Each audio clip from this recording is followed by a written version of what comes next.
नीतू दीदी. घरामध्ये पाहुणे आले की लहान मुलं सर्वात जास्त आनंदी होतात. पटकन त्यांच्यासोबत मैत्री करतात. गट्टू चिंकीच्या घरात सुद्धा एक पाहुणा येणार होता. एके संध्याकाळी गट्टू चिंकी रिमोट साठी भांडत होते. चिंकी, रिमोट मला दे, मला कार्टून बघायचंय. नाही, मला डिस्कव्हरी बघायचंय. रिमोट देतेस की नाही? मुळीच नाही देणार. आणि मग रिमोटची ओढाताण सुरू झाली. गट्टू चिंकी भांडत होते तेव्हा बाहेरून बाबा आले.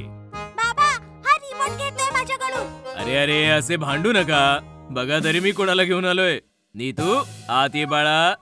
गट्टू चिंकी रिमोटला विसरून दरवाजाच्या दिशेने पाहू लागले. बाबांच्या मागून एक मुलगी आतमध्ये आली. गट्टू चिंकी त्या नव्या पाहुणेकडे पाहतच राहिले. गट्टू चिंकी, ओळखलत का? हाय गट्टू चिंकी. हाय. हॅलो. जरा सांगा तरी कोण आहे ही? दोघांनी खूप विचार केला तरीही ते ओळखू नाही शकले. बाबा बोलणारच होते की तेवढ्यात आई म्हणाली, नीतू, चल, मी तुला तुझी खोली दाखवते. फ्रेश हो आणि काहीतरी खाऊन घे. आई नीतू दीदीला आतमध्ये घेऊन गेली. बिचाऱ्या गट्टू चिंकीची तिच्याशी ओळखही नाही होऊ शकली.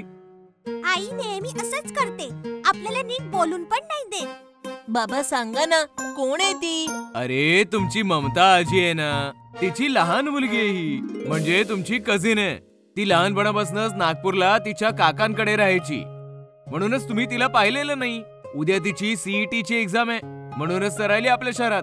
असं बोलून बाबा निघून गेले आणि गट्टू चिंकी एकमेकांकडे पाहू लागले. चल नीतू दीदीला भेटून येऊया आपण. हो हो, चल. गट्टू चिंकी गेस्ट रूमच्या दिशेने धावू लागले की तेवढ्या त्यांच्या समोर मम्मी येऊन थांबली. काय आहे? काहीच तर नाही. कुठे चाललात? गट्टू चिंकीना आईला काय म्हणायचे ते कळलं आणि त्यांनी गोष्टच बदलली. आम्ही पाणी प्यायला चाललो होतो किचन मध्ये. मला माहितीये तुम्ही नीतूच्या खोलीत चाललात, पण खबरदार आज तिला त्रास दिलात तर. उद्या तिची एक्झाम आहे, तिला अभ्यास करायचाय. चला जा. आईने त्यांना तिथून पळवून लावलं. आता काय करायचं? ती तर अभ्यास करते. अगं, प्रॉब्लेम तो नाहीये. प्रॉब्लेम आहे आई. आयडिया. आपण आपली पुस्तकं घेऊन तिच्या खोलीत जाऊया. आई आली तर तिला वाटेल आपण अभ्यास करतोय. मग ती आपल्याला काहीच नाही बोलू शकणार. चल ना. दोघेही त्यांच्या रूम मध्ये गेले आणि जे पुस्तक मिळालं ते गुपचूप उचलून नीतूच्या रूम मध्ये येऊन बसले. नीतू दीदी चष्मा लावून एक्झामची तयारी करत होती. तिने गट्टू चिंकीकडे ढुंकूनही पाहिलं नाही. बिचारे गट्टू चिंकी काय करतील? त्यांना कळतच नव्हतं की दीदी सोबत बोलायचं तरी कसं.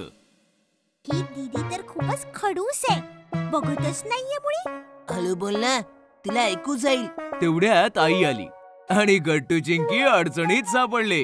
तुम्ही दोघं इथे काय करताय? गट्टूने त्याचं पुस्तक दाखवलं. आम्ही तर अभ्यास करतोय. हे बघ ना, पुस्तक आहे. आईने गट्टूचं पुस्तक पाहिलं. बाळांनो, नाटकाची प्रॉपर्टी तरी नीट आणायची. ही मागच्या वर्षीची पुस्तकं आहेत. हे ऐकताच नीतू दीदी जोर जोरात हसू लागली. तिला हसताना पाहिल्यावर बिचारे गट्टू चिंकी अजूनच नाराज झाले. सॉरी, मला हसणं कंट्रोलच नाही झालं. मी कधीपासून नोटीस करते, बिचारी माझ्याशी बोलायचा किती प्रयत्न करतायत आणि मी पण मुद्दामून त्यांच्याकडे लक्षच देत नव्हते. असं म्हणताच नीतू दीदी पुन्हा हसू लागली. गट्टू चिंकी, या माझ्याकडे या. गट्टू चिंकी तिच्या जवळ गेले. दीदीने दोघांना मिठी मारली आणि एक गोड पापा घेतला. तुम्ही दोघं खूप स्वीट आहात. तिने तिच्या पर्स मधनं 2 मोठमोठी चॉकलेट्स काढली आणि दोघांनाही दिली. चॉकलेट मिळताच गट्टू चिंकीचा मूड मस्त झाला. फ्रेंड्स. हो, फ्रेंड्स. दीदीने दोघांशी हात मिळवणी केली आणि त्यांची मैत्री झाली. डिनर करताना तर दीदीने मनमोकळेपणाने गप्पा मारल्या. नागपूरवरनं तिने सर्वांसाठी संत्र्याची बर्फी आणली होती. सगळ्यांनी बर्फी खाल्ली. वाह नीतू, मजा आली बाबा. चल नीतू, आता पटकन झोप, उद्या सकाळी जायचंय ना. हे ऐकताच गट्टू चिंकी नाराज झाले. काय? उद्या तू जाणार आहेस? मामा, बघितलंस का दोघांचे चेहरे कसे पडलेत ते? अरे, मी सांगितलं होतं ना तुम्हा दोघांना, उद्या हिची एक्झाम आहे. एक्झाम नंतर ही पुन्हा येईल ना, आणि आपण हिला कुठेही जाऊ देणार नाही. हिने सांगितलं तरीही नाही. बास बास, पुरे झाला गोंधळ. आता नीतूला झोपू द्या. एकतर प्रवास करून आलीये आणि उद्या तिची एक्झाम आहे. दीदी आमच्या रूम मध्ये झोपेल. तुमच्या खोलीत झोपली तर रात्रभर झोपू नाही शकणार. नीतू, तू जा तुझ्या खोलीत झोप. नीतू दीदी निघून गेली आणि गट्टू चिंकी खूप रागाने मम्मीकडे बघू लागले. रात्रीचे 9:30 वाजले होते. रूम मध्ये गट्टू चिंकी नीतू दीदी बद्दलच गप्पा मारत होते. दीदी खडूस नाहीये, चांगली आहे. किती बरं झालं असं ना जर ती आपल्या रूम मध्ये आपल्या बरोबर झोपली असती. हो ना, पण ही आई पण ना. तेव्हा अचानकपणे गट्टूला आठवलं, अगं आपण दीदीला गुड नाईट बोललोच नाही. चल तिला बोलून येऊया. गट्टू चिंकी बाहेर पळाले तर दीदी त्यांच्या रूमच्या दिशेनेच येत होती. कुठे चाललाय तुम्ही?